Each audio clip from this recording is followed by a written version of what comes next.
Valmieras rādslaukumā ar policijas eskortu un pūtēju orķestri līdz šim gan sagaidīts tikai augsts amatpersonas, bet šoreiz svinīgajam brīdim cita noskaņa – dot līdzi cerību, ka arī mūsu zemniekus sadzirdēs Briselē. Nav godīgi, ja?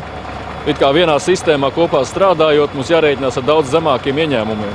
Un tieši tad ir ļoti būtiski, īpaši tādos krīzes gados kā 2008. gads, kad bija ļoti zemas produkcijas cenas, un šie maksājumi Eiropas zemniekiem palīdzēja, bet, diemžēl, mūsējiem tie daudz palīdzēt nevarēja. Mēs gribam maksāt saviem strādniekiem tādas pašas algas kā Eiropā. Mēs gribam savus bērnus sūtīt tikpat kvalitīvās skolās kā Eiropā. Jo strādājam mēs vairāk kā Eiropā. 12. novembrī startējas Tallinā, pēc 10 dienām traktoram jāsasniedz Brisele. 27 gadus vecais Belarus traktors ir izraudzīts, lai ierastos Briselē laikā, kad tur spriedīs par Eiropas budžetu un atgādinātu par nevienlīdzīgajiem tiešmaksājumiem Baltijas zemniekiem. Mēs visas 3 Baltijas valstis saņemam mazākos tiešmaksājumus Eiropā. Un tādēļ arī mums ir izdevies ļoti veiksmīgi visu šo gadu visām 3 Baltijas valstīm apvienot savus spēkus. Un apvienojot šos spēkus, mūsu tā balss Briselē ir daudz spēcīgāka.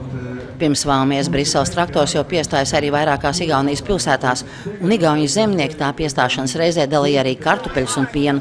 Solidarizēties ar latviešiem igauņu kolēģi ieradušies arī Valmierā. Nad said, что Брюссель с нами сделает политическим эти.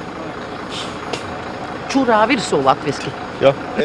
Mēs esam tādā pašā situācijā un gribētu teikt labus vārdus par latviešu zemnieku aktivitāti, jo tikai kopā mēs varam panākt iecerēto. Cerams, ka nokavēts nav nekas, jo Eiropas Savienības gaiteņos zina mūsu prasības un tiek arī cītīgi strādāts, un es domāju, ka tas tiks ņemts vērā un netiks atstāt Latviju pēdējā vietā, kā tas ir šodien. 7 gadi, kas turpmākie būs jāstrādā pēc šiem noteikumiem, tas ir ilgs laika posms. Un jādara viss iespējamais, lai tomēr uzlabotu savu situāciju.